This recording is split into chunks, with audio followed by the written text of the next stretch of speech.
Kijk, de tweede Sinterklaas. Ja, dag collega. Maar, of dat is nog een Sinterklaas. Twee. Oh, en misschien voor iedereen een cadeautje.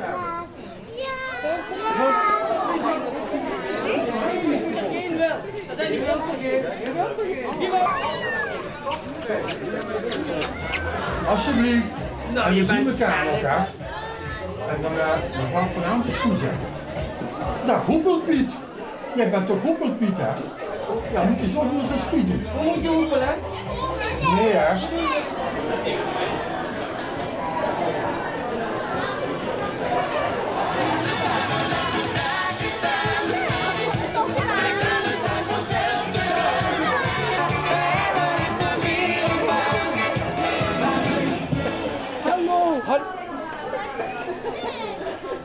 Dan draaien we ons om. Kunnen we kijken, kan mama een foto maken?